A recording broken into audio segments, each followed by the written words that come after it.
ఇది హైదరాబాద్లోని ఒక ఫేమస్ ప్లేస్. ఎక్కడో గెస్ట్ చేయండి చూద్దాం. హలో అందరికీ, నేను రాధిక. ఈరోజు మనం వచ్చేసాం హైదరాబాద్ బండ్లగూడలోని కాళికామాత టెంపుల్కి. సో ఈ టెంపుల్ చాలా విశాలంగా ఉంటుంది. టెంపుల్లో అంతా కూడా పచ్చగా, ఎటు చూసినా పచ్చడి చెట్లు, పూల మొక్కలు, చాలా ఆహ్లాదంగా ఉంటుందండి. సో ఇది ఎంట్రన్స్ గేట్. సో ఇక్కడ నుంచి మనం లోపలికి వెళ్తాము. సో ఈ పైన పందిళ్ళలాగా మనకి ఎండ తగలకుండా చక్కగా మంచి మంచి పందిళ్ళని ఏర్పాటు చేశారు. ఈ వే ఉంది కదా, ఈ వే పొడవునా కూడా పైన బెల్స్ ఉన్నాయండి. సో మనం బెల్స్ కొడుతూ ముందుకి వెళ్తాము. ప్రధాన ఆలయంలోకి వెళ్ళే ముందు ఈ మార్గం గుండా వెళితే మనకి మనం కాళ్ళు కడుక్కోవడానికి ప్లేస్, అలాగే టెంకాయ కొట్టడానికి ఇలాంటివన్నీ కూడా ఇదే మార్గంలో వస్తాయండి. సో ఇలా ముందుకు వెళితే ఇక్కడ చూస్తున్నారు కదా, ఇక్కడ మనం కాళ్ళు కడుక్కొని టెంపుల్లోకి వెళదాము. సో టెంపుల్ అయితే చాలా పెద్దదండి, కానీ లోపల వైపున వీడియో కానీ ఫోటో కానీ తీయడానికి లేదండి. ప్రతి చోట బోర్డు పెట్టారు. అందువలన మెయిన్ టెంపుల్లో కాకుండా ఈ బయట ప్రాంగణం ఏదైతే ఉందో ఇక్కడ వరకు నేను మీకు చూపించడానికి ప్రయత్నం చేస్తాను. ఓకేనా?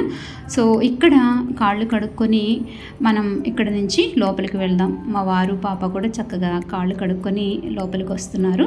సో ఇలా ముందుకు వెళితే ఇక్కడ డ్రింకింగ్ వాటర్ ఫెసిలిటీ కూడా ఉంటుంది. సో మనం వాటర్ తాగాలి అనుకుంటే ఇక్కడ వాటర్ పట్టుకొని మనం తాగొచ్చు. సో ఇక్కడ నుంచి ఇలా ముందుకు వెళితే ఇదేనండి, నేను చెప్పాను కదా ఇందాక చాలా పెద్ద ప్రాంగణం ఉంటుంది అని, ఇదే అనమాట. సో ఇదంతా కూడా పెద్ద గార్డెన్ లాగా ఉంటుంది. గార్డెన్లో మనకి సీట్స్ కూడా ఉంటాయి, చైర్స్ అవి కూర్చోడానికి. సో ఇలా వస్తే ఇది ప్రధాన ఆలయంలోకి వెళ్ళటానికి మార్గం అన్నమాట, మెయిన్ డోర్ లాగా. సో ఈ లోపలికి వెళితే మనం ప్రధాన ఆలయంలోకి వెళ్ళొచ్చు. ఇక్కడ ఇటువైపున అంటే మనం ఎంట్రన్స్లో నుంచి లోపలికి రాగానే మనకి లెఫ్ట్ సైడ్న ఇక్కడ కాళికామాత అమ్మవారి విగ్రహం, చాలా పెద్ద విగ్రహం అండి. అసలు చూడడానికి రెండు కళ్ళు చాలడం లేదు. అసలు చాలా అంటే చాలా బాగుందండి.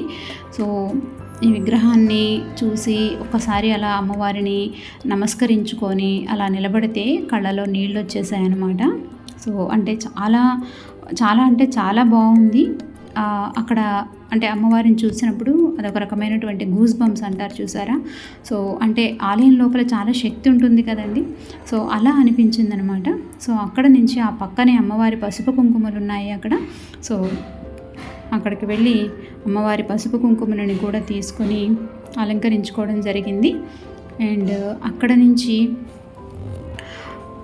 మళ్ళీ అమ్మవారిని ఒకసారి చూసి ప్రధాన ఆలయంలోకి వెళ్ళాము.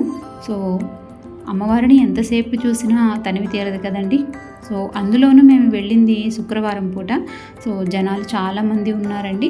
ఈ అమ్మవారి పక్కనే అరుగులాగా కనిపిస్తోంది కదండి, అక్కడే అమ్మవారికి బోనాలు, పొంగళ్ళు పెట్టుకునే వాళ్ళందరూ కూడా వాళ్ళ ప్రసాదాలన్నీ కూడా తీసుకొచ్చి అక్కడ పెట్టుకుంటూ ఉన్నారు. సో మేమైతే బోనాలు తీసుకువెళ్ళలేదండి.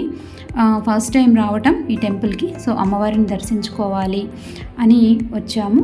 అనుకోకుండా వీడియో తీయడం జరిగిందండి. సో ఇక్కడ ఇలా అమ్మవారిని దర్శించుకొని లోపల టెంపుల్లో వీడియో తీయడానికి లేదు కాబట్టి మళ్ళీ బయటికి వచ్చాక బయట లాన్లో మళ్ళీ వీడియో తీయడం జరిగింది.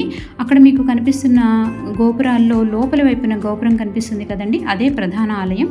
దాని ఎదురుగా ఉన్నది ధ్వజస్తంభం. ఆ మూల పొగ వస్తుంది చూసారా, ఆ పొగ వస్తున్న చోటే ఈ బోనాలు తెచ్చుకునే వాళ్ళు పొంగళ్ళు పెట్టుకుంటారండి అక్కడ.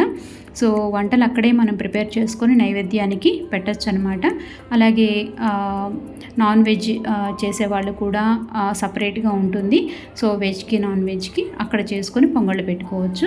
అలాగే ఇక్కడ ఇందాక మనం ఏదైతే దారిలో లోపలికి వెళ్ళామో అదే దారిలో టెంకాయ కొట్టుకునే ప్లేస్ కూడా ఉంటుంది.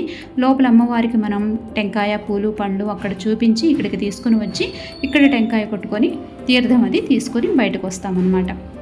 సో రిటర్న్లోనే టెంకాయ కొట్టుకోవాలండి. సో రిటర్న్లో మళ్ళీ అదే దారిలో మనం బయటకు వచ్చాము. సో ఇక్కడికి వచ్చిన తర్వాత ఈ మెయిన్ ఇక్కడ మా వారు పాప ఫోటో కూడా తీసుకున్నారు. మీరు కూడా దర్శించండి.